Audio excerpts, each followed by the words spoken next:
صدف میں ابھی یہ سوچ رہا تھا کہ during the entire 3 days 4 days of بنیاد مرصوص ہمارا جو جذبہ تھا, ہمارا بس نہیں چل رہا تھا کہ ہم بس آن ایئر ہی بیٹھے رہیں, اور کسی کا پورے دفتر کا انکلوڈنگ دا باخبر سویرا ٹیم, پروڈکشن ٹیم بھی, کوئی گھر نہیں جانے, کسی کا گھر جانے کا کوئی ارادہ نہیں تھا. لٹرلی ہم نے یہاں سے لوگوں کو لٹرلی کہہ کے گھر بھیجے کہ پلیز گھر جائیں, اگلے دن آپ لوگوں نے شفٹ میں آنا ہے.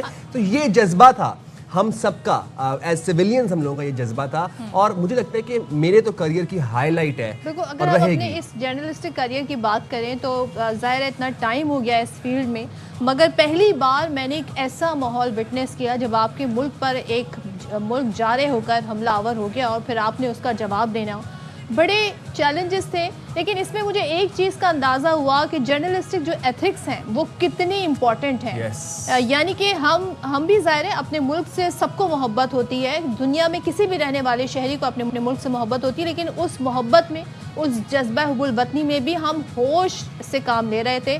ہم تمام تر جو ایتھکس ہیں اس کا مظاہرہ کر رہے تھے. دوسری طرف جھوٹ تھا, دوسری طرف جارحانہ انداز تھا. میں ان کے میڈیا کی بھی بات کر رہی ہوں, اور جس طریقے سے وہاں پر ایک کہتے ہیں نا پروپیگنڈا چل رہا تھا, جھوٹ پر جھوٹ, یعنی کہ جو یہ کہہ رہے ہوں کہ ہم نے کراچی اپنے قبضے میں لے لیا ہے اور لاہور پورٹ پہ ہم حملہ آور ہونے والے ہیں, تو پھر آپ اندازہ لگائیں کہ ان کے جھوٹ کی پھر کوئی حد نہیں ہے. تو اس دن سائم مجھے اندازہ ہوا کہ یہ ویلیوز, یہ ایتھکس کتنے امپورٹنٹ ہوتے ہیں. اور میری اس کریئر کا جو ہائی لائٹ تھی وہ یہ جنگ تھی, بیکاز اس میں ہم نے کوشش یہ کی حد الامکان, اور اللہ پاک نے ہمیں یہ عزت نوازا کہ ہم نے تمام تر جرنلسٹک ایتھکس کا مظاہرہ کیا اور فیکٹس رپورٹ کیا. اور یہاں پر کریڈٹ میں تو خاص طور پر اے آر وائی کو بھی دینا چاہوں گا. اے آر وائی نے جس ذمہ داری کا مظاہرہ کیا اور جس رسپانسبلٹی کے ساتھ لمحہ بلمحہ اپنے ویورز کو اپڈیٹ رکھا, ہمیشہ کی طرف اپنی روایت برقرار رکھی. جبکہ دوسری طرف hash tags, jingoistic hash tags کیا چل رہے تھے کہ we want revenge, we want to destroy Pakistani. Godi media کی میں بات کر رہا ہوں. لیکن ایک ایسی شخصیت,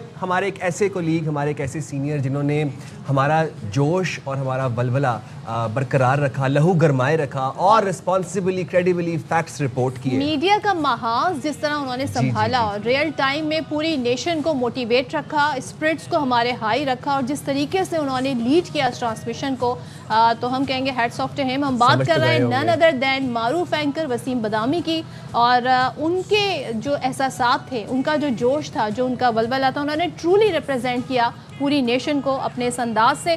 تو ذرا ان سے ہی پھر بات کر لیتے ہیں. بالکل جی, ان سے بات کرتے ہیں, لیکن اس سے پہلے آپ کو کچھ ہائی لائٹس دکھاتے ہیں ڈیورنگ دا انٹائر بنیاد مرصوص سچویشن. کیا سینیریو تھا. پاکستان نے بھارت کے 2 نہیں 3 نہیں 4 نہیں بلکہ 5 طیارے مار گرائے ہیں. پاکستان نے آپریشن بنیاد المرصوص کو لانچ کر دیا ہے. جنگ کے اختتام میں نتیجہ 19-20 کا نہیں تھا, 18-20 کا نہیں تھا.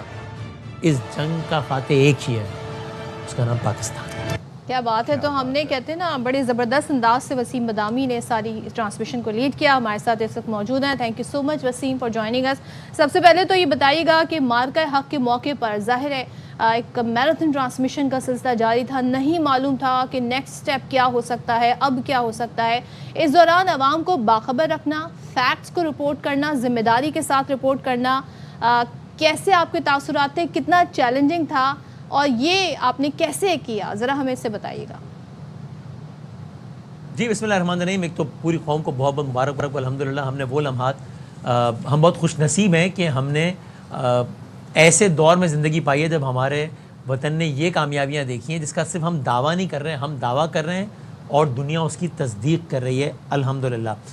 اور اس بات پر اللہ کے ہم اور شکر گزار ہیں کہ بحیثیت صحافی ہمیں موقع ملا, اور میں اللہ تعالیٰ کی ذات کا جتنا شکر ادا کروں کم ہے کہ اس کو رپورٹ کرنے کا اس انداز سے, نمایاں انداز سے موقع ملا.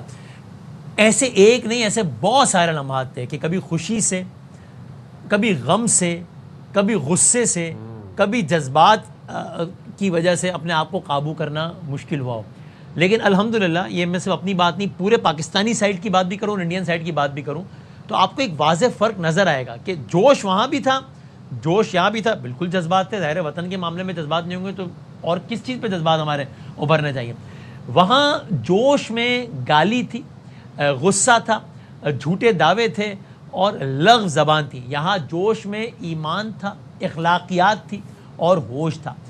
تو ایسا بہت مرتبہ ہوا, ایک سے زیادہ مرتبہ ہوا کہ خوشی سے دل چاہ رہا تھا کہ آپ بہت کچھ کہیں, لیکن ہم نے جذبات کی رو رکھی, لیکن خوشی کے اظہار میں ایک حد سے آگے نہیں بڑھے. ایسے مواقع بھی ہے کہ جب سامنے والوں کی باتیں سن کے غصہ آ رہا تھا کہ یہ کیا بول رہے ہیں, یہ کیسی زبان ہے, یہ کیسے دعوے, یہ اتنا صفاقی سے کوئی جھوٹ کیسے بول سکتا ہے, لیکن اس پہ بھی تنقید کی, لیکن ایک حد سے آگے اس میں میک شور کیا کہ گالی کے جواب میں گالی نہیں دینی ہے. سو ایسے بہت سارے جذبات کا مجموعہ تھی یہ نشریات اور یہ سب.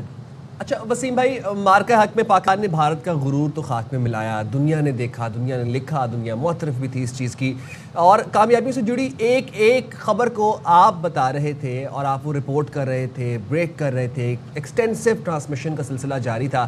اس دوران کوئی ایک ایسا لمحہ آیا ہو جو کہ آپ کے لیے آج کے دن تک یادگار ہے, بتائیے گا.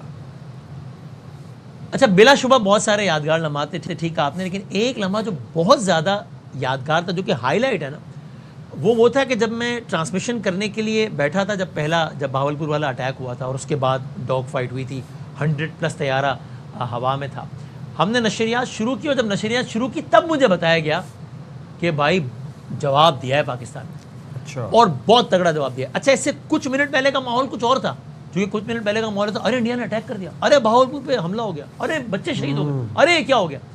اور ابھی چینل پہ یہی خبریں چل رہی تھی کہ انڈین اٹیک. تو ایک خاص ماحول تھا جس میں شاید کہیں تھوڑا سا ایک غم, غصہ, افسوس کہ یار یہ کیا ہو رہا ہے. سو رپورٹ ہم یہی کر رہے تھے, بتا مجھے دیا گیا تھا کہ بھائی جواب دیا, اور تگڑا جواب دیا. اگلے لمحے مجھے بتایا گیا کہ بھائی جان جہاز گرا ہے پاکستان میں.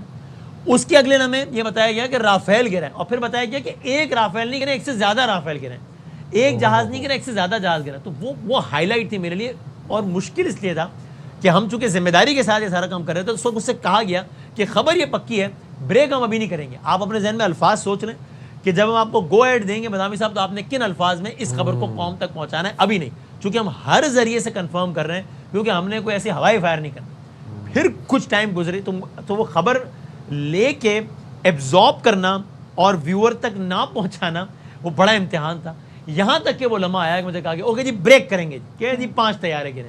ظاہر ہے 205 کی کنفرمیشن تھی, کل ہمیں بتایا گیا آفیشیلی کہ 8 ہے. پھر وہ مرحلہ تھا جب ہم نے کہا کہ 1 نہیں, 2 نہیں, 3 نہیں, 4 نہیں, اس زمانے میں 5 طیارے گرے ہیں. کیا بات ہے, کیا بات ہے, بالکل. اور سیم تھوڑا سا ہمیں یہ بھی بتائیں گے پاکستان بھارت کی جنگ کے دوران بھارتی میڈیا کا رول, اس کو کیسے ہم اس پر بات نہ کریں تو بھائی یہ بات پھر مزہ نہیں آئے گا اس میں, کیونکہ جس طریقے سے وہاں سے جھوٹ بولا جا رہا تھا, وہاں پر ہم نے دیکھا ڈٹائی سے جھوٹ بولا جا رہا تھا, کوئی حد نہیں تھی. اس کو صحافت تو نہیں کہیں گے, ہو سکتا ہے حماقت کہیں, لیکن کیا کوئی حد تھی ان کی, یا اس کو کوئی اور نام دے سکتے ہیں, بیکاز اسے صحافت نہیں کہا جا سکتا. تو ان کی اس جو معیار تھا, جس طرح کی جرنلزم وہاں سے ہو رہی تھی, اس پر کیا کہیے گا؟ اس کو صحافت, اس کو دنیا کا کوئی بھی نام دیا جا سکتا ہے سوائے صحافت کے. یعنی صحافت کا الزام تو نہیں لگانا چاہیے انڈیا پہ, انڈین میڈیا پہ. انہوں نے ہوتا ہے کچھ بھی اور کیا ہو, صحافت ظاہر دور دور تک نہیں تھی, حماقت تھی, جہالت تھی, لیکن صحافت نہیں تھی. اور یہ میں صرف اس لیے نہیں کہہ رہا کہ ہمارے مخالف ہیں. اگر کوئی ہمارا مخالف ہے اور ہمارے خلاف بھی رائے رکھتا ہے, لیکن اگر تہذیب کا دامن ہاتھ سے نہیں چھوڑتا, تو ایک اوپینین ہے, وہ اپنی دلیل دے, ہم اپنی دلیل سے جواب دیں گے. لیکن اس کا کیا کیا جائے کہ ٹی وی چینل پہ بیٹھ کے ایک اینکر اتنا زور سے گلے پھاڑ پھاڑ کے پتہ نہیں کیا بول رہا ہے. اس کا کیا کیا جائے کہ تجزیہ کار بنا بیٹھا ایک سابق فوجی یہ کہہ رہا ہے فلمی انداز میں کہ پھونک دو کراچی میں پاکستان کی نیوی کو اور قبضہ کر لو. ارے بھائی کوئی ویڈیو گیم چل رہی ہے کیا, یہ کوئی آپ کی فلم چل رہی ہے کیا؟ مطلب کیا سارے ہی مودی ہو گئے ہو, سارے ہی اس کا کیا کیا جائے؟ او جی خبر مل رہی ہے کہ ہاں جی ہو گیا, پشاور میں قبضہ ہو گیا, وہ کراچی بھی گیا, وہ لاہور بھی گیا. یعنی لٹرلی اس طرح بتا رہے تھے کہ مطلب کوئی پاگل ہو گئے ہوگی. تو یعنی یہ اس میں ہمیں مشکل ہو رہی تھی کہ اس کا جواب بھی کیسے دیں. مطلب اتنی بڑی, وہ کسی نے کہا تھا کہ اگر آپ سے کوئی پوچھے کہ جو ہے وہ لفظ چول کا مطلب سمجھائیں تو آپ ڈیفائن نہیں کر سکتے. چول بتائی نہیں جاتی, چول صرف دکھائی جا سکتی ہے. تو سمجھ نہیں آ رہی تھی کہ چول کا جواب کیسے دیں, کہ وہ میں کراچی میں بیٹھا ہوں اور وہ کہہ رہا ہے تمہارے کراچی میں قبضہ ہو گیا. اب میں اس کا کیا جواب دوں؟ میں کو نہیں قبضہ نہیں ہوا, تو میں مطلب یہ کیا بولوں, میں اس کا کیا جواب دیا جائے کہ آپ لاہور میں بیٹھے ہیں اور آپ کے سامنے وہ ارنب چیخ رہا ہے کہ یا جو بھی ہے بندہ, وہ ارنب ایک کیفیت کا نام ہے نا, میں سب کو ارنب کہہ رہا ہوں, وہ کہہ رہے جی وہ لاہور پورٹ پہ قبضہ ہو گیا. اب آپ کیا یہ بتائیں گے, میں بولوں ناظرین وہ انڈین میڈیا غلط خبر دے رہا ہے, لاہور میں تو پانی ہے ہی نہیں, لاہور میں تو پورٹ نہیں. تو مطلب یہ ایک عجیب و غریب ایک کیفیت تھی. لیکن یہ اچھا ہوا کہ لوگوں نے دیکھا کہ جھوٹ بولنے میں ان کا کوئی ثانی نہیں ہے. زبردست, کیا خوبصورتی سے آپ نے گودی میڈیا کے کردار کو بیان کیا. لیکن مارکہ حق کے دوران بہتر طریقے سے اور اعلیٰ ذمہ داری کا مظاہرہ کرتے ہوئے آپ نے اپنی صحافتی ذمہ داریاں نبھائیں, اور پھر اس کے بعد آپ کو ہم نے دیکھا کہ حکومت پاکستان کی جانب سے تمغہ امتیاز سے بھی نوازا گیا. آپ کے پورے کریئر کی وسیم بھائی دیگر کامیابیوں کی نسبت یہ اعزاز آپ کے لیے کتنا منفرد ہے اور کتنی اہمیت رکھتا ہے آپ کے لیے؟ اچھا, یہ ظاہر ہے یہ مطلب high light of my career الحمدللہ, اور اس میں میں مطلب اللہ تعالیٰ کی ذات کا جتنا شکر ادا کروں وہ کم ہے. یہ ایک خواب ہے جو پورا ہوا, اور مطلب اس سے زیادہ کیا نوازش ہو سکتی تھی مجھ جیسے ناچیز پہ. کہ ایک تو دیکھیے وطن سے منسوب کوئی بھی چیز ہو, ہم وطن کا ترانہ پڑھتے ہیں ہمارے رونگٹے کھڑے ہو جاتے ہیں, سب کا یہ عالم ہوتا ہے. وطن کو قومی ترانہ بچپن سے سن رہے ہیں لیکن آج بھی سنتے ہیں تو جذبات ایک الگ مرحلے پہ ہوتے ہیں. ایسے میں کوئی ہم ایک بیج لگاتے ہیں, جھنڈا لگاتے ہیں پاکستان کا, تو ایک خاص کیفیت میں آ جاتے ہیں. ایسے میں ایک تمغہ آپ کو ملے وطن سے منسوب ہو تو وہ اس کی کیا ہی فیلنگ ہوتی ہے. اور پھر کسی بھی اور وجہ سے ملتا اگر وہ تمغہ بنسبت اس کے کہ مارکہ حق میں یا بنیان و مرصوص میں نشریات اور لوگوں تک معلومات پہنچانے میں ملا, یہ تو مطلب اعزاز در اعزاز تھا. اور اس سے بڑا اعزاز کیا ہی ہوگا. اور یہ وہ مرحلہ ہے کہ جب یہ سوال ہوتا ہے سمجھ میں نہیں آتا کہ میں کن الفاظ میں اللہ تعالیٰ کی ذات کا اور پھر پاکستان کے عوام کا شکریہ ادا کروں اس بات میں. کیا کہیں ویری ہمبل آف. لیکن ذرا سا ہم اس طرف بھی آتے ہیں کیونکہ یہ جو جنگ تھی نا, اس میں سائبر وار بھی بڑا امپورٹنس رکھتی ہے. سوشل میڈیا نے بڑا اہم رول پلے کیا, اور جو میمز ہیں, میم وار, اس کی کیا ہی بات ہے. ہم نے آدھا بیانیہ تو اسی میں بھارت کو جو ہے نیست و نابود کر دیا. تو ذرا بتائیے گا مارکہ حق میں جب ہم پاکستان کی کامیابیوں کی بات کرتے ہیں, عالمی سطح پر اس کا اعتراف کیا جا رہا ہے, جبکہ بھارت کی جانب سے جھوٹ تھا, ان کا میڈیا جس طریقے سے بول رہا تھا, اس دوران پاکستانی جو ہیں انہوں نے میم وار میں گیم اپنی اٹھا کے رکھی ہوئی تھی. تو ذرا بتائیں کہ میم گیمز جو ہے اس میں آپ کے حوالے سے بھی بہت ساری میمز تھیں, اور گودی میڈیا کی خبریں بھی بڑے انٹرٹین کر رہی تھیں. تو آپ کو کس میم نے اور کس خبر نے سب سے زیادہ انٹرٹین کیا, انٹرٹین ان انورٹڈ کاماز؟ اچھا, میمز تو بہت ساری ایسی تھیں جو میں کہتا ہوں کمال ہے, پاکستانی عوام نے بھی کمال کیا ہے. اور میمز کا ایک تو خوبصورت پہلو یہ تھا کہ کتنا کریٹو مائنڈ ہے, کتنا کریٹو دماغ ہے. دوسرا کہ دماغ چل رہا ہے, مطلب ادھر میزائل چل رہے ہیں, ادھر دماغ چل رہا ہے. ادھر وزیر اعظم کہہ رہا ہے پاکستان کے نوجوانوں روٹی کھاؤ ورنہ میری گولی تو ہے. پاکستان کا نوجوان میم بنا رہا ہے, یعنی وہ سیریس ہی نہیں لے رہا. وہ ارنب کو کہہ رہا ہے یار بھی آہستہ بولو, میں میم بنانے میں ڈسٹرب نہیں کرو. پاکستان کا نوجوان وہ کہہ رہا ہے جی کراچی پہ قبضہ ہو گیا ہے. پاکستان کا نوجوان, پنجاب کا نوجوان, وہ دہی لینے کے لیے گھر سے نکلا ہے سٹی 70 پہ, وہ ڈرون گرا تھا واپس آ گیا. مطلب یہ کر رہا ہے. سو ایک تو میمز کا یہ بھی بڑا زبردست پہلو تھا. تو بہت ساری چیزیں ہم نے ان میمز میں انجوائے کی. ایک وہ میری ذاتی حوالے سے بھی بہت ساری میمز میں نے دیکھی تو میں نے بڑا ان کا لطف لیا. ایک وہ آپ اس کو میم کہیں گے یا کیا کہیں گے کہ وہ 11th آر کے اسٹوڈیو میں بیٹھے ہیں اور اس میں وہ میڈم نور جہاں کا دکھایا کہ وہ 65 کی رپورٹنگ کر رہی ہیں, اور پھر وہ ٹرانسفارم ہو کے وہ میری تصویر آتی ہے کہ 2025 میں رپورٹ کر رہے ہیں. اس کو آئی ڈونٹ نو میم کہیں گے لیکن مجھے بڑا اس کا میں نے بڑا not that I am comparing myself to her, of course legend اور کیا بات ہے. عشری بھی نہیں ہم اس حوالے سے ان کی, لیکن میں نے اس کو بڑا انجوائے کیا. اور گودی میڈیا کی کس خبر نے انٹرٹین کیا؟ ہر خبر نے بہت انٹرٹین کیا. ان کی شکلوں نے بھی انٹرٹین کیا, ان کی خاموشی نے بھی انٹرٹین کیا. وہ میرا کئی دفعہ دل چاہتا تھا میں کہوں یار آپ اتنا غصہ نہیں کرو, چونکہ آپ غصہ کرتے ہو تو ہماری ہنسی نکل جاتی ہے. تو ان کے غصے نے بھی انٹرٹین کیا, ہر چیز نے انٹرٹین کیا. بلکہ میں اس موقع پہ خاص شکریہ ادا کرتا ہوں ان کا کہ اتنے حبس کے ماحول میں انہوں نے ہمیں ہنسنے کے ایک نہیں دو نہیں وہ تو کہہ رہے تھے بہت سارے موقع فراہم کیے. لولی, تھینک یو سو مچ. بس بدامی ہمارے ساتھ تھے. اور بھائی ارنب گوسوامی نے تو یہاں تک کہہ دیا تھا پاکستانیوں don't watch, stop watching ARY news. تو بس اب اس کے بعد تو کوئی بھائی دیکھیں حد ہی نہیں رہ بھارت میں انہوں نے ARY نیوز کیا ہوا تھا بلاک, لیکن پھر بھی پراکسیز کے ذریعے وہ بھارتی دیکھ رہے تھے ARY نیوز.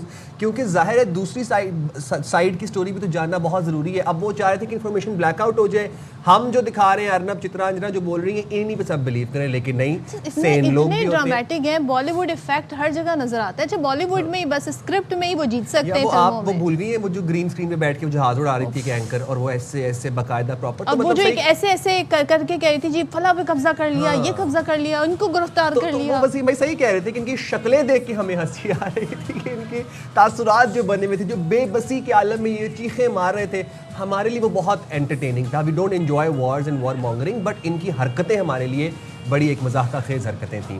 چلیں جی, اب جب ہم بات ہی کر رہے ہیں سائم, تو ہماری جو قوم ہے اس کے جذبے کو بھی سلام ہے. اور ہم نے صرف یہ بچپن میں سنا تھا, پاکستان اسٹڈیز کی کتابوں میں پڑھا تھا کہ 1965 کی جنگ میں پاک افواج کے شانہ بشانہ یہ قوم کھڑی تھی, اور یہ ہم نے وٹنس بھی کیا. جب ہم نے وہ شاٹ دیکھتے ہیں نا, جو ایک ہمارے جوان کے ساتھ ایک عام شہری جو ڈرون گرا رہا ہے, تو ہمیں اس دن آئیڈیا ہوا. تو بنیاد مرصوص کے دوران پوری قوم بنیاد مرصوص بن گئی, سیسا پلائی دیوار بن گئے. ان کا جذبہ قابل دید تھا, اور اس عزم کا سب نے اعادہ کیا کہ اپنے ملک کے لیے ہم ہر وقت اور ہم وقت تیار ہیں. بالکل جی. اور عوام کی کیا کیفیت تھی, یہ لوگ کہہ رہے تھے کہ لاہور پورٹ, اب لاہور پورٹ بھی ان کے پاس شاید کوئی میپ ہوگا جہاں پہ لاہور پورٹ ہو, یہ لوگ کہتے ہیں لاہور پورٹ پہ قبضہ ہو گیا, پی ایم ہاؤس پہ قبضہ ہو گیا خدا نہ خواستہ, کراچی پورٹ